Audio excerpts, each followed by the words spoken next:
Hey budget gardeners, Vita Loca here. Join me today as we overwinter some tuberous begonias. So let's go.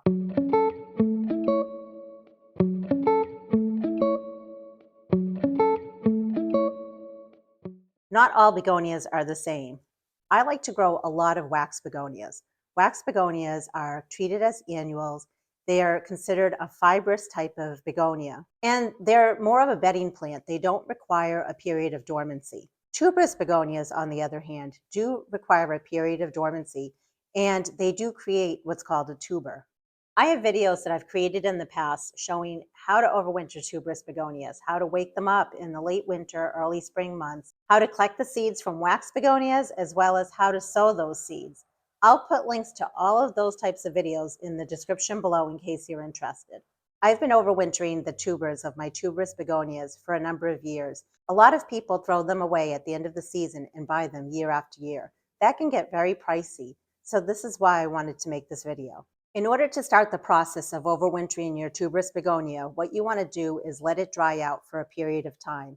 In other words, you want to stop watering it. You want the plant to basically start going to sleep. Also, at the end of the season, when the weather changes, the plant starts to go into dormancy, and you can tell because the leaves start to turn more of a yellow color. I received a couple of tubers from my friend Linda, and she gave them to me a day before a frost hit them. Normally, you would want to lift your tubers just after a light frost has hit them, but it's okay also because I know that it was the end of the season and it's a great time for me to go ahead and put these tubers into dormancy. And like I mentioned, the leaves on it are still green, and that is okay. We are having some very cold nights now, and I want to go ahead and store the tubers on this begonia. And she told me that this was a beautiful red colored begonia. So I'm going to take it out of its pot. And I'm going to loosen the soil at the base of the plant. And the goal is to get off as much of the soil. I don't need to get all of it off, just as much as I can. And with tuberous begonias, I prefer not to wash them. I don't want them to rot. And if I press down, I can feel there's a firm tuber in there. So what I'm going to do with this is I'm actually just going to lay it on a tray like this. And notice it has some open holes on the bottom. I'm basically going to let it dry for about 1 week. And after 1 week, what I'll do then is take off the remaining soil. And at that time, the leaves should automatically come off of the tuber. You don't ever want to force the leaves off of your tuber. You want them to fall off naturally during the drying process. She had another tuber that she had already pulled out of a pot, so let's go ahead and take that out. And at the base of this plant, you can see the small tuber there. I can remove some of the soil, but I'm going to do the same thing though. I'm just going to let this dry for about a week, even though it's already started drying. And I'm going to put it in the tray like this. And here's the third one that she gave me. It's really important not to force the top growth off of your tuber. You definitely want it to die back naturally. And once it's died back naturally, that's an indicator that it's time to store your tubers. This was my first year growing tuberous begonias from seed, and they were seed that I collected. I never got to potting this plant up into a bigger container, and that's fine. At this point, I want to overwinter it. Let's see if it created a tuber.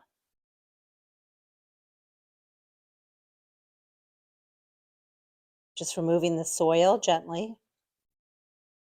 And if you look carefully, you can see the tuber is right there. So in fact, my little experiment worked of starting tuberous begonias from seed that I collected myself. And in the end, I ended up with a tuber, which means this plant will be much bigger next year. And especially if I had potted it up into a bigger pot during the summer months, it would have been a bigger tuber. But I'm okay with that. It gives me something to start with, and next year I'll end up with a bigger plant. How exciting. I'm going to go ahead and put that here so it can dry as well.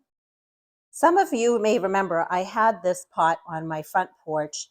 It had a whole bunch of impatiens in it, but then it also had a tuberous begonia that I also had started from seed, and that's down there in the center. And you can see actually that the tuberous begonia has died back.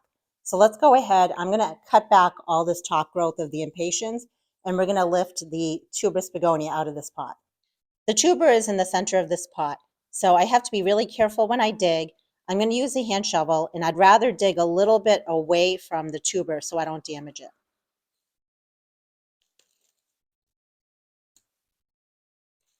So this is, again, an experiment because I started this tuber from seed, and let's see what it created for us in this pot. And I'm noticing most of the top growth had already fallen off on its own. Let's go ahead and remove the soil. And if by mistake some of the top growth falls off, that's okay too. That will happen sometimes. Just like that.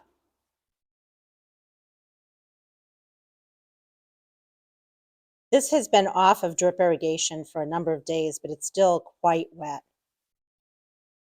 I can feel actually a much larger tuber here than this one here. And both of these were started from seed, but this one was potted up into a bigger container. So I can feel that it created a bigger tuber. I'm going to be very careful, and I'm just going to rake off some of the soil. I'm not pushing down very hard. So if you look right here, you can see part of the tuber. And that's as far as I want to clean it for today. I'll clean it up more after it's dried, but that's a pretty good sized tuber right there. Pretty amazing how that works from just a single seed that was started during the winter months. And finally, I'm going to show you my box of shame, but I shouldn't be embarrassed. I bet we all fall into this category, either with tubers that we buy or tubers that we sprouted, but we didn't pot up. These were tubers that I had overwintered last winter. They've been in their box that they were in last winter. And in fact, you can see that they are all sprouted. They should have been planted in the springtime. And now it's too late, to be honest with you. I'm feeling them. They are still very firm. So what I'm going to do at this time is I'm going to put them on the tray so that these pieces can die off. I want these tubers to go back into dormancy. But yes, these are all tubers that were overwintered from last year. So it's all right. They're going to have another chance at life next year, and then we'll see how they do. And look at this big one over here. I had to show you because I need to do something with these, and I don't want them to go to waste. So they will end up being overwintered with the other tubers that we have. And I'm going to end up with a ton of tubers, which is very exciting. I'm glad I pulled those tubers out because I wanted to show you this is my method for overwintering the tubers in a cardboard box like this, and I put peat moss in there. I can't be the only one that has bought some sort of corm or tuber or bulb and never made it in the landscape, and a whole season goes by. If you're in the same boat as me, I want to hear from you. I will definitely be putting all of these together in a cardboard box, and I'm going to be storing them in peat moss. That's how I've done it in the past, and that's worked for me. I am on the American Begonia Society's website. They have a lot of great information on how to overwinter tuberous begonias. I'm going to share some important tips off of their website. So as I already mentioned, tuberous begonias have a winter dormant period. This dormancy is a normal part of the life cycle of tuberous begonias. And the way that you store your tuberous begonias will depend on your climate. In northern and cold climates, this is for you. In areas that freeze during the winter, tuberous begonias must be dug up and the tuber stored indoors for the winter.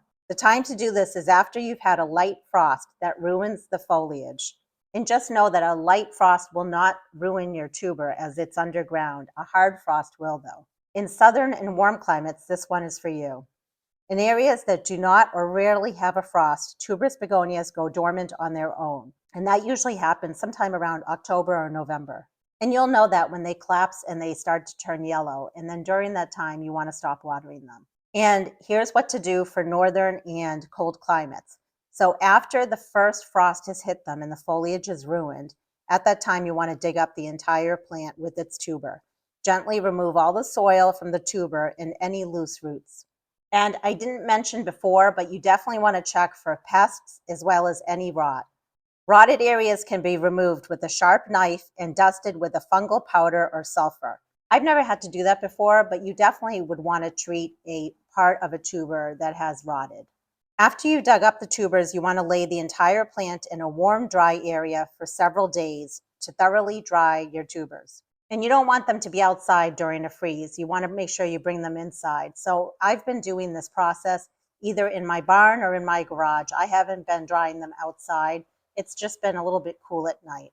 Once the tuber is dry, the stems should detach easily. If they don't, This means that it's not dry enough yet and you need to wait a while longer. And then it does say if some of the top parts break off during the digging process, don't worry about it. That's fine. Okay, so this part is for the warmer and southern climates.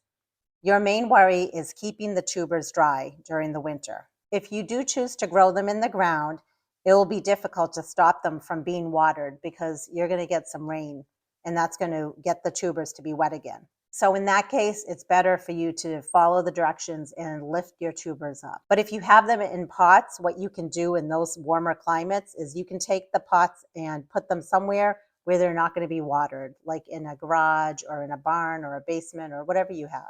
And another option, which this one was interesting because I don't follow this process because I live in New Hampshire and we get snow, but it also says you can take your pot and you can just put it on its side. So if you live in a warmer climate, let me know in the comments below if that's what you do with your tuberous begonias during the winter months. Do you take your pot and just lay it on the side like that? And then finally, they talk about how to store your begonias. And sorry if some of this is repeating what I said earlier, but I think it's important to share all of it. In northern and cold climates, once your tubers are thoroughly dry, place each tuber into a separate bag and place the bags into a cardboard box for storage. So again, I just take my tubers, I lay them in the cardboard box with peat moss, and the peat moss is below as well as above the tubers. I just make sure my tubers aren't touching each other, but you can do that. You can take a paper bag, you can take a newspaper, anything like that would work, and just make sure that the tubers aren't touching each other. And when the tubers are not touching each other, not only is it preventing disease from not spreading, but it's also preventing any pests from spreading. And then you want to allow your tubers to breathe, and you want to keep the box in a dark, dry, cool place for the winter. Something cool but not cold, slightly below room temperature. And I'll pop up on the screen the temperature range that's usually recommended for storing your tuberous begonias. I keep my tubers in the garage. My garage stays somewhere around 40 to 50 degrees Fahrenheit during the winter months. It might dip down a little bit more than that, but not much more. It definitely doesn't freeze. If I was worried about it freezing in my garage, I could bring the tubers in and bring them into my basement for a small period of time. But I do keep a thermometer in my garage so I can monitor the temperature in here. And then you want to check your tubers periodically. I like to put it on my calendar, and I like to check everything that I'm overwintering once a month.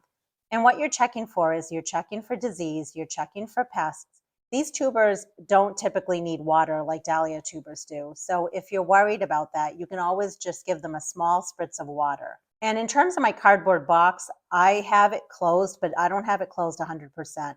And that allows the tubers to be able to breathe a little bit. So in terms of storage for the southern and warmer climates, again, what they're saying is to take your pot, tip it on its side, and that way you don't get any rain coming into your pot. So the final thing I want to mention is in the colder areas, you can also store your tubers in a pot.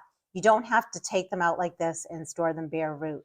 And you just want to make sure you're putting those pots somewhere where it's not going to freeze and where it's cool, dark, and dry. So I'd love to hear from you. Have you stored tuberous begonias before?